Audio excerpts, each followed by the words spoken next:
ये तो यहाँ पर लो फर्टिलिटी आ गई और लो फर्टिलिटी की वजह से लो मोटिलिटी, बीमारियां भी कम हो गई, बर्डन ऑफ डिजीज कम हो गई, बर्डन ऑफ द पॉपुलेशन कम होने की वजह से न्यूट्रिशनल स्टेटस का बेहतर होता गया। तो यहाँ पर देख लो आबादी भी कम होती गई और फेरेल आना शुरू हो गए। और स्टेज 4 में भी यही है, लो फर्टिलिटी लो मोटिलिटी, बस यही है।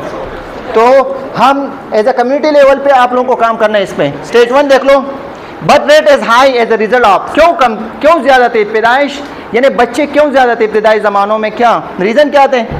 Lake of family planning, concept ही नहीं था कि फैमिली प्लानिंग, कंसेप्ट ही नहीं था कि फैमिली प्लानिंग कहते किसे हैं। Lake of awareness, lake of awareness की वजह से ये कम थी। बोलो सही है। फ्रेंड मोटिलिटी, यहाँ पर तो पैदाइश ज़्यादा थी, कोई फैमिली प्लानिंग नहीं थी, लेकिन साथ साथ में क्या था, इन्फेंट मोटिलिटी रेट भी क्या थी, ज़्यादा थी, क्योंकि वैक्सीनेशन ये चीज़ें नहीं थी। दूसरा, need for workers in agriculture, ज़राअत के लिए लोगों को नीड थी, तो ज़्यादा आबादी पैदा करना है ताकि बच्चे ज़्यादा होंगे तो फसलों के आसानी से काम होगा। इसलिए children as a economic asset के तौर पर समझे जाते थे, जो आज भी समझा जाता है। और इसके अलावा जो अंडर डेवलप लोग हैं, death rate is high because of high level of disease, lack of cleaning water and sanitation, lack of health care and war. जंगे भी होते थे, तो आजकल जंग जो है तालीमी लिहाज पे करते हैं ना, सबसे ताकतवर जो है आजकल हम क्या करते हैं, तालीम को। Education is the best revenge, ये किसकी कहावत है? Education is the best revenge. हाँ, हर जगह पे इकबाल आ जाता है। अर्ली एक्सपेंडिंग क्या आते हैं? बर्थ रेट रिमेन्स हाई, यहाँ पर बर्थ रेट फिर भी रिमेन्स हाई थी, लेकिन death rate is falling. Reason क्या थे?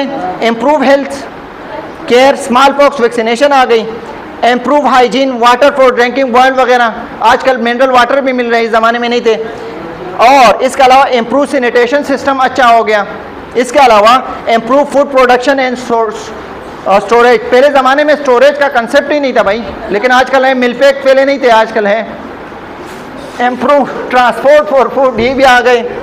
डिक्रीज इन्फेंट मोटिलिटी रेट, ये भी आ गए। लेट एक्सपेंडिंग क्या था? देखो, birth rate start to fall, कैसे कम होते गए? Death rate continues to fall, कैसे कम होते गए? By what? Family planning availability आ गई, अवेयरनेस आ गई कि how to stop the birth rate, how to decrease the birth rate. Shamoon बैठा हुआ है। लोअर इन्फेंट मोटिलिटी रेट, सही है। दूसरा क्या था? Lower infant motility rate, motility rate को, डेथ को कम करता गया। कैसे? बाय द मेडिकल साइंसेज में इम्प्रूवमेंट आती गई। इसके अलावा इंक्रीज, क्या मतलब, मशीनें वगैरह आती गई, तो सहूलियात आती गई, तो हमारे एज आ इकोनॉमिकल एसेट जो हम आबादी को ले रहे थे, हम उसका अल्टरनेटिव में हम मशीन से वो काम ले रहे हैं। सही है, मशीन से काम ले रहे हैं ना, ये भी मशीन है। पहले हम क्या करते थे, एक सब्जेक्ट का कितने वो करते थे, अभी मैं जल्दी जल्दी वो करा रहा हूँ। तो इसका क्या मतलब है? मशीनें आते गई, तो हमारा जो आबादी को एज आ इकोनॉमिकल एसेट या as a teacher, as a teaching asset समझते थे, उसकी ज़रूरियात जो है वो कम होती गई मशीन की वजह से। और इंक्रीज स्टैंडर्ड ऑफ लिविंग, ये हमारे स्टैंडर्ड ऑफ लिविंग को इंक्रीज करता गया बाय व्हाट? कम खानदान वाला। और change status of for women, status of women को चेंज करता गया। ऐसा इस पे काम हो रहा है।